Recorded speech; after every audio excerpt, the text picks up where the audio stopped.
Well, more information is coming out about the white supremacist terrorist by the name of Payton Gendron. Now, he recorded his plans to carry out the white supremacist deadly attack in East Buffalo for months in a chat on Discord, the social media platform. Now, they said just 30 minutes before the white supremacist gunned down innocent black people, he in the Tops Friendly Market, they said that he invited a small group of people to a private chat to see his plans. Now, according to the New York Attorney General Letitia James, she announced Wednesday that an investigation has been launched into not only Discord, but Twitch, 4chan, 8kun, which used to be 8chan, and say in other web and social media platforms that may have been used to stream, promote, or plan the white supremacist attack. Now, Gendron's goal was to kill 36 black people, he said in the messages. He said no one in the chat room alerted authorities. It said he killed, of course, we know 10 innocent and elderly black people. Now, they said that what we know at this time is that a private invite-only server was created by the suspect to serve as a personal diary chat log. They continue to say approximately 30 minutes prior to the attack, a small group of people were invited to join the server. Before that, it said the records indicate that no other people saw the diary chat log in the private server. Now, say an official that spoke on the condition of an enemy, they said due to the active investigation, said those who have actively encouraged an act of mass shooting could potentially be criminally liable, and through the bar for any charges would be high. Now, wait a minute. I will say this. How many times have they got rappers on conspiracy or black people on conspiracy charges? If you was in there encouraging him to go do something like that, you should be hit on conspiracy because you encouraged it. You know what I'm saying? So see, when it comes to these white folks and white supremacists, they always got to, oh, well, I don't know, we could do something about that. That's going to be hard. But when it comes to black people, they can just arrest black people on anything. Now, they said that it was the Discord pages of 672 pages. It was posted by someone with the same handle used by Gendron on other social media platforms. They said the messages included selfies of the suspect. They say they also verified, a speeding ticket Gendron mentioned he received. They said a user referenced Gendron's mental health evaluation last June, which was caught by New York State Police. Now, they said the 18-year-old said in the messages he lied when he told medical evaluators his threat to commit a, attack. It said on himself, I would say, not to say the other word. It said when he graduated high school, he said it was a joke. He said he believed the decision allowed him to stay off the FBI's radar. He said it was not a joke. He said, I wrote that down because that's what I planned to do. See, ladies and gentlemen, they be knowing what these white supremacists is going to do ahead of time. Now, if there would have been Tyrone, would have been writing that, Tyrone would have been put up in jail somewhere. But when it comes to them, oh, well, he's just joking. Everything's a joke to them. You know what I'm saying? But their quote unquote jokes are preludes to attacks. So don't ever think their quote unquote jokes is jokes. Their memes are preludes to attacks. You understand? Always think that way when it comes to the white supremacists. The white supremacist is the most dangerous entity in the world. The white supremacists. The white supremacists have bodies piled all the way up to the heavens from hundreds and hundreds of years. Now, continuing. They say a copy of the first installment of Gendron's message was uploaded, they say, on the file hosting platform MediaFire that was not available to download until Monday. So the second batch of messages was posted on that Thursday. Now, said MediaFire removed the document and disabled the account. They say the platform's chief executive said the records would be kept for law enforcement. Now, they said, continuing, they said, this is where it said, I'm going to end it. He said, thanks for the fun, according to his last messages. Now, they said the records on Discord go back as far as November.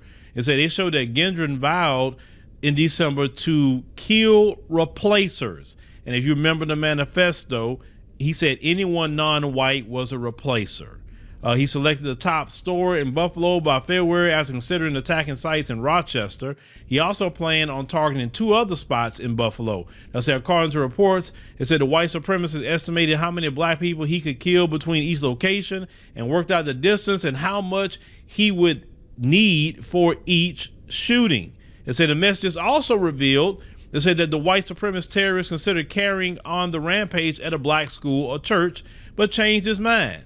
He said, I would consider breaking into a Buffalo elementary school, but those places are locked tight. Plus, I get a strange feeling when thinking about massacring children. Oh, the white supremacists actually had some sort of thought about that? That's interesting. He said, in addition to those kills, there are 3 people who were injured in an attack on Saturday before the police arrested Gendron without a scratch, mind you. As the witness said, of course, he'd taken off his tactical gear and turned the gun to his neck before the police took him down. I mean, why didn't they just let him do what he needs to do? I mean, I prefer that. I wouldn't have stopped him if I was the police. Of course, we know a portion of the live stream showed Gendron pause after pointing his rifle at a white man in the store and apologized, which I did see the full video, ladies and gentlemen. And, like I said, because I just have to, unfortunately have to see that. I didn't, I won't even post that full video to my website because I have just a rule of not just, showing mass black death like that, even if on my own website, AfricanDiasporaNews.org. That's the place we do show uncensored content, but even I have limits on what I would do. I feel all this death of black people seeing, it messes with your mental health. I understand that. So that's why I don't want to post that. Now you can go elsewhere, to see that. There are sites that got it. But, I just believe that we shouldn't be watching something like that because what's happened to a lot of us, we have become so numb at watching that. And that's not good because if we numb to it, then it don't bother us anymore to see something like that. Other groups of people aren't used to seeing that happen to them. They'll freak out. But in our community, we literally have become numb to the whole thing. Okay. So they said the white supremacist journaled 3 visits to the top store on March the 8th, where a security guard confronted him and said he told the guard he was collecting consensus data.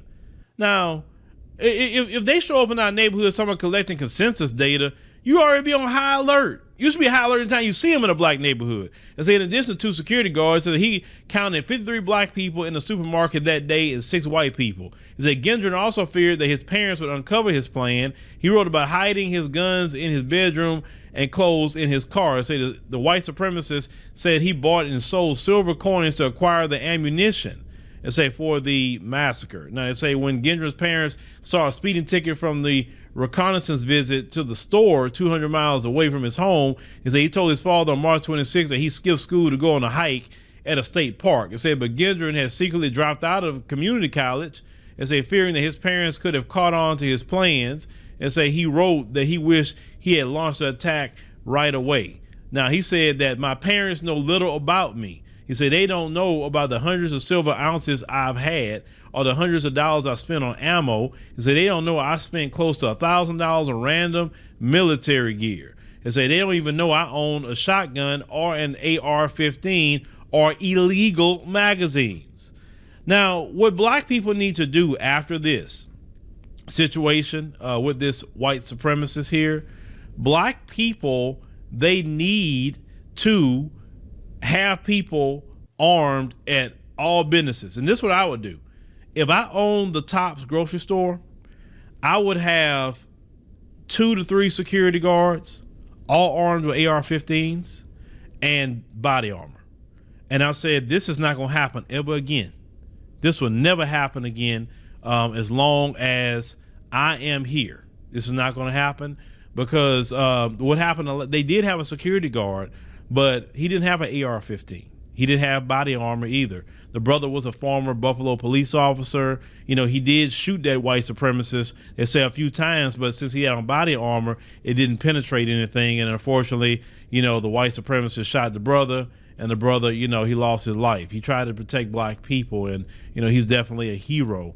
But I always look at what could you do in the future to protect black people. And I say, get, security that's armed with AR-15s and body armor, and say the next one coming there, he let him have it.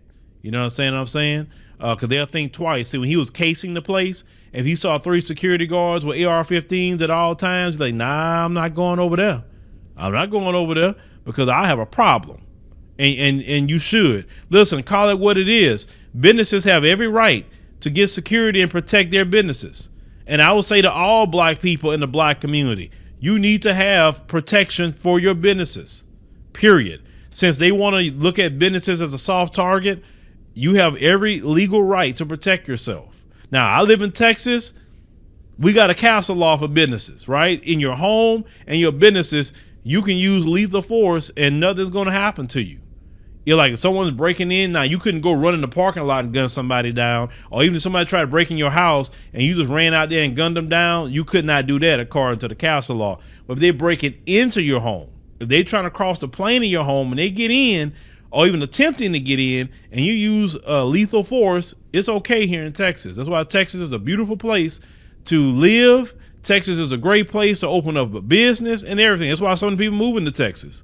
Black people can really protect themselves here. And I advise every black person to protect yourself legally. But this dude here, like I say, he's the devil. He's just the devil. And what we can learn from this is, like I say, if you're going to live in Babylon, protect yourself. But let me know in the comments what you think about, this white supremacist devil. He planned this mess for months. He said he wanted to, kill 36 black people. So he wanted to kill 36 black people. That was in his mind. Like I say, he's nothing but just a straight demon.